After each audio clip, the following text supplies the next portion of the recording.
I think the risk associated with jobs at this level, the quality level, um, really depends on accountability.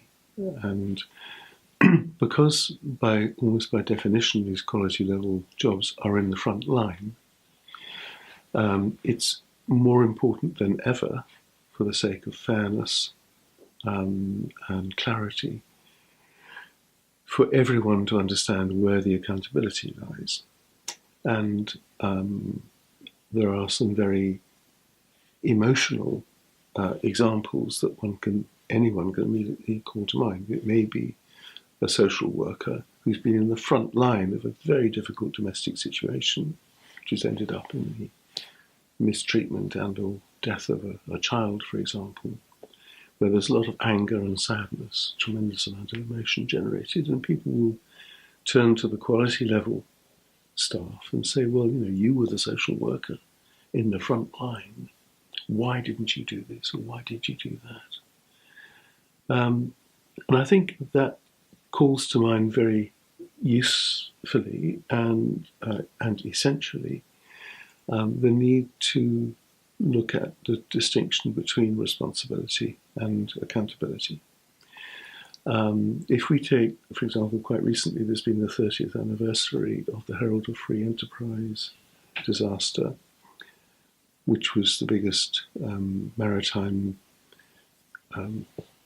disaster in peacetime in the UK 30 years ago, when 193 people died when a car ferry left Zeebrugge harbour, and within 1 kilometre nearly 200 people were dead.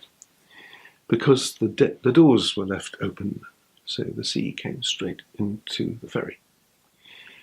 The person who's responsible, the assistant bosun who's responsible for closing the door, was asleep in his cabin.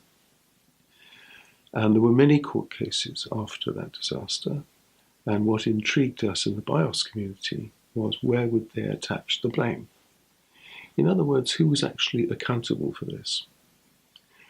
And if you could look at a list of people, from the shareholders, Sir Townsend Torreson, to the CEO, to the main board of directors, to the senior European managers for ferries in Europe, to the captain of the Herald, to the first officer, and of course to the assistant bosun himself, who should have closed the doors.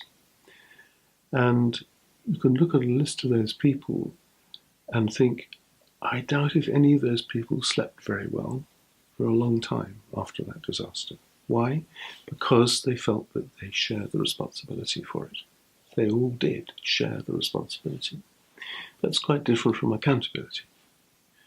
Can you seriously hold a quality level job accountable for the death of 193 people? And what was interesting for us was that the courts decided that the accountability was at the senior European management level, the level that we would call practice, because that practice level should be taking responsibility for systems, for rules, for policies, for procedures, for connecting the organisation in a safe and effective way. So they had the responsibility to ensure that it was impossible for such an elementary mistake taken at such a low level in the hierarchy. It should have been impossible for that to have happened. It would take an electrician an hour to fix a fail-safe system where it would be impossible to start the ferry if the doors were open. But they didn't have that system, and 193 people died. So they decided the accountability did not lie at the feet of the poor guy who was asleep after a 12-hour shift,